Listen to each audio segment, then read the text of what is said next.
যুক্তরাজ্যে বা ইউরোপের দেশে যারা টবে ধনে গুঁড়া করতে চান, এই যে দেখুন এগুলো হচ্ছে। আসসালামু আলাইকুম বন্ধুরা, আপনারা যারা ধনিয়ার বীজ থেকে ধনিয়া চাষ করতে চান তাদের জন্য এই ভিডিওটি। আজকে আমি আপনাদেরকে আহ, ধনিয়ার বীজ থেকে কিভাবে ধনিয়া চাষ করবেন একদম step by step, day one থেকে ধনিয়ার পাতা গজানো পর্যন্ত আমরা আপনাদেরকে দেখাবো এবং আশা করি আপনার সাথে থাকবেন। সর্বপ্রথম আমরা যেটা করি সেটা হলো ধনিয়ার বীজগুলো হচ্ছে প্রায় আপনার প্রায় 8 ঘন্টার মতো ভিজিয়ে রাখি।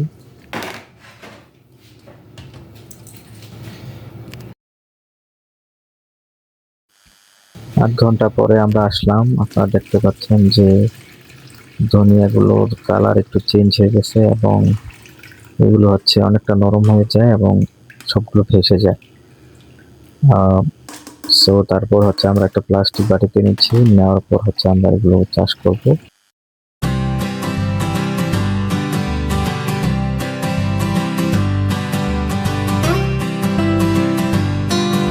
যুক্তরাজ্যে বা ইউরোপের দেশে যারা টবে ধনে গুঁড়া করতে চান, ধনে গাছ কি বলে ধনে পাতা করতে চান, তাদের জন্য একটা ছোট একটা গাইডলাইন। আমি যে ভিজিয়েছি 8 থেকে 10 ঘন্টা ভিজানোর পরে আমি এগুলো নিয়ে আসছি। এখন এগুলোতে মাটি দিয়ে ঘরের মধ্যেই আপনার ধনে পাতা আপনি 12 মাস খেতে পারবেন এবং আপনার আর ধনে পাতা কিনা লাগবে না। আমরা যারা দেশের বাইরে থাকি আমরা জানি যে ধনে পাতা কত দাম, কত এক্সপেন্সিভ।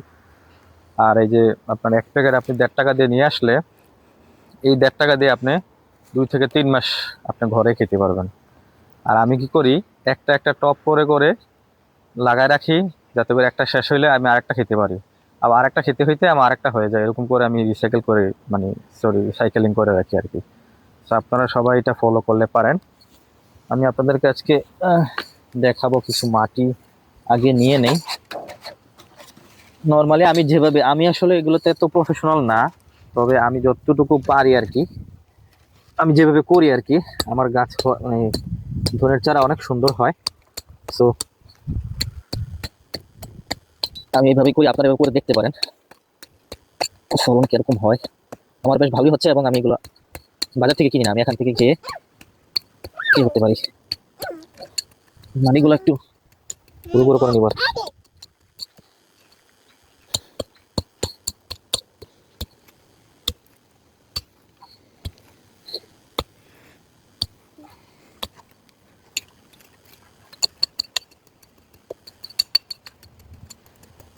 আমি আজকে আপনাদের স্টেপ বাই স্টেপ দেখাবো আপনারা কিভাবে ঘরোয়া পদ্ধতিতে টবে করে ধনে পাতা খেতে পারবেন।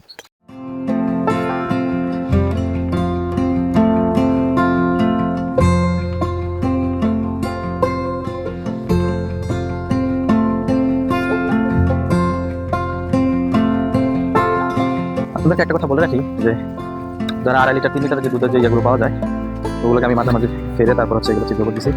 এখানে এগুলোতে আমি ধনের পাতা লাগিয়ে দেবো। আপনার এগুলোর জন্য টব কেনার দরকার নাই, ঘরেই আপনি করতে পারবেন। গাছগুলোর সার বা এগুলো তো আমরা কোনো ইউজ করি না নর্মালি। এই যে মাল্টিপারপাস কম্পোস্ট আছে, একশো থেকে 5 টাকা 6 টাকা পাওয়া যায়। আমি এটা অল্প অল্প করে মিক্স করি, অরিজিনাল মাটি দিই, সাথে হচ্ছে এই কম্পোস্টটা এই যে একই করে দিই। এখানে অনেক ধরনের এই যে কি বলে গাছের যারা দরকার সবই এখানে আছে। কি কি আছে এখানে সব লেখা আছে, এখানে সব ডিটেলসে লেখা আছে। এই যে 2 চামচ দিয়ে দিলাম, আরেক চামচ দিই।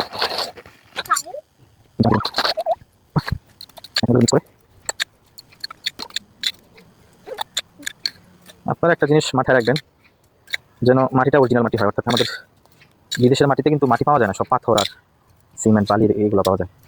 অরিজিনাল মাটি পাওয়াটাই অনেক মুশকিলের ব্যাপার। এটা আমাদের ভাগ্য ভালো যে আমাদের গার্ডেনে সবগুলো সে অরিজিনাল মাটি। এটা হাফ করে হাফ করে হচ্ছে এগুলো পিসগুলো দেখেন। হ্যাঁ পিঁয়াজ দিয়ে পরিবর্তন। এখন বীজ নিয়ে আসি, এই যে পিসগুলো এগুলো জাস্ট এগুলো আপনারা শুকাই নেবেন। আমি আসলে শুকাই বলতে কি, আধা ঘন্টা 1 ঘন্টা বাইরে রাখবেন পানিতে ভিজানোর পরে। আমি শুকাই নাই, আমি দিয়ে দিছি এভাবেই।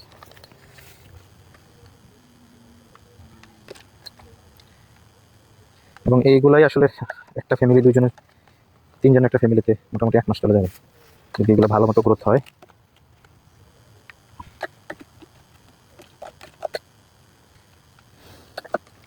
আর একটা কথা মাঝখানে আমি একটা ইনফরমেশন দিয়ে রাখি, আপনারা যারাই টবে করতে চান এরকম নিজেরা খুবই সাবধান থাকবেন যে মাটি রেডি করার পর, প্রস্তুত করার পরে সাথে সাথে ঘরে নিয়ে যাবেন না। আমরা এই ভুলটা করছিলাম গতকালকে, করার পরে দেখি যে পোকামাকড় মানে পোকা মাটির ভিতরে যে পোকাগুলো থাকে এগুলো সব বেরিয়ে আসছে একসাথে সারা রাতে। সো এই ভুলটা আপনারা করবেন না। আপনারা সবাই এগুলো লাগানোর পরে একটু 2-3 ঘন্টা একটু বাইরে রেখে দেবেন, তাহলে পোকামাকড়গুলো বেরিয়ে যাবে আর কি। মানে মাটিটা শুকানোর পরে ঘরে নিয়ে যাবেন আর কি, তাহলে আপনাদের ঘর নোংরা হবে না। কারণ এখানকার ঘরে, আমাদের ঘর একটু নোংরা হলে পরিষ্কার করাটা খুব কঠিন, পোকামাকড় ঢুকে গেলে একবার।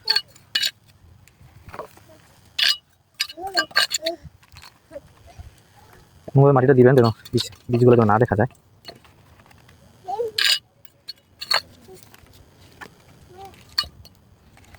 তারপর হচ্ছে এটার উপরে মাটি কম হলো নাকি? না ঠিক আছে, পানি দিলে বেরিয়ে যাবো না? আর একটু মাটি দিয়ে দেখি।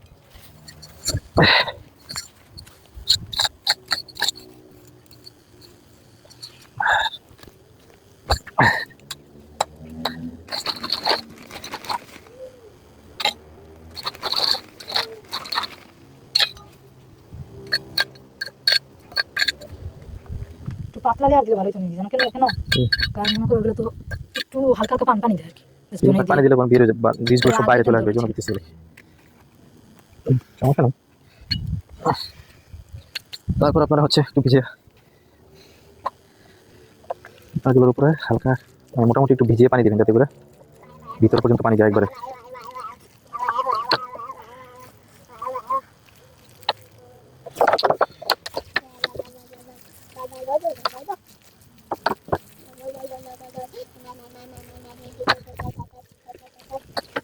ঘরের ভিতরে সবকিছু আমরা ঘরোয়া আইটেম জিনিসপত্র ব্যবহার করলাম। এখন পানি দেওয়া শেষ, এটাকে আমরা এইভাবেই এমনভাবে ভিজাবেন যেন নিচে পানি পড়ে। তাহলে কি হবে, পোকামাকড় ভিতরে পোকা টোকা থাকলে সব বেরিয়ে যাবে। আর যেহেতু বীজ এখন এগুলা মোটামুটি আপনার পানি দেওয়াই লাগবে, ভিজা রাখা লাগবে সবসময়, মোটামুটি ভিজা। আমি যেটা করি আর কি নর্মালি, যে এখন যে একটা ওয়েদার আছে, বৃষ্টি না, তারপর হচ্ছে রোদ নাই, আবার গরমও না ঠান্ডাও না, এই একটা অবস্থায় আমি এটা রেখে দিলাম এখানে। সন্ধ্যা হইলে যখন ঠান্ডা হয়ে আসবে তখন আমি এগুলো ঘরে নিয়ে যাবো। এবং আমার ঘরের টেম্পারেচার, যে রুম রাখবো ওই রুমের টেম্পারেচার হচ্ছে আপনার 18 to 25 এর ভিতরে থাকে। আর যে ঘরে 18 to 25 টেম্পারেচার থাকে ওই ঘরেই আপনার এইগুলা, এই বীজগুলো, এই বাচ্চাগুলো মানে হইতে সহজ আর সুন্দরভাবে হয় আর কি। যদি বেশি ঠান্ডা হয় বা বেশি গরম হয় তাহলে এগুলোর গ্রোথে প্রবলেম হয়। আমরা এর আগে কিচেনে রাখছিলাম, কিচেনে রাখার পরে কি মানে কিচেনে রাখার পরে কি হয়েছে আমি আপনাদের দেখাবো। এখন আমার বীজগুলো সব নষ্ট হয়ে গেছে, বাট এখন হয়েছে স্টিল। কি হয়েছে আপনাদের দেখাচ্ছি। এই যে আপনাদেরকে বলছিলাম, দেখেন আমার এই গাছগুলা একবারে ভিতর থেকে অনেক লম্বা হইতেছে, শুধু লম্বা হইতেছে, কোনো পাতা হয় নাই। পরে এখন কয়েকদিন যাবত দেখতেছি আমি যে ধনেপাতা বের হচ্ছে, এই যে দেখছেন, এগুলো কিন্তু বয়স 1 মাস হয়ে গেছে, অথচ 1 মাসে কিন্তু খাওয়ার উপযুক্ত হওয়ার কথা। এই যে দেখুন, এগুলো হচ্ছে 10 থেকে 12 দিনের রেজাল্ট। এবং আপনারা দেখতে পাচ্ছেন যে গ্রোথ কত সুন্দর হয়েছে। এবং আমরা আর কোনো কিছু দেইনি, জাস্ট শুধু পানি দিছি প্রতিদিন সকালে।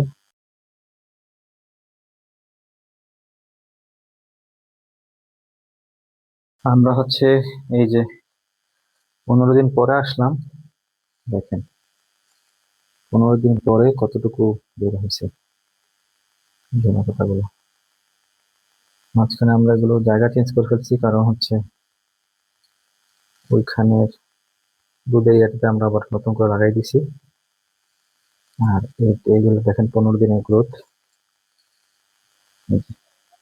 আমরা ঘরেই রাখতেছি, এখানে কোনো ধরনের সমস্যা নেই, যা শুধু পানি দিবেন প্রতিদিন হালকা করে, দ্যাটস ইট। আর এরকম একটা জায়গায় রাখছি যেন এখান থেকে হালকা রোদ আসে। এবং দিনের বেলা আমরা হচ্ছে জানালা খুলে দিই, আর সন্ধ্যাবেলা হচ্ছে জানালা বন্ধ করে দিই। আর এই যে হচ্ছে 25 দিনের রেজাল্ট আপনারা দেখতে পাচ্ছেন, গাছগুলোর গ্রোথ মোটামুটি ধনেপাতা হয়ে গেছে, খাওয়ার মতো উপযুক্ত হয়ে গেছে। প্রত্যেকটি এখন আমরা চাইলে নিয়ে খেতে পারবো, কিন্তু আসলে ওই মানে খাওয়া যায়, বাট এগুলো সবগুলো মানে ওরকম মানে ফুললি হয়নি এখনো। এটা আরো 15 দিন, 10-15 দিন লাগবে, এবং 10-15 দিন পরে একবারে সম্পূর্ণ হয়ে যাবে। আপনারা দেখতে পাচ্ছেন ধনেপাতা গুলো, এই যে কি সুন্দর দেখেছে, এই যে আপনারা দেখতে পাচ্ছেন, এই যে কত সুন্দর।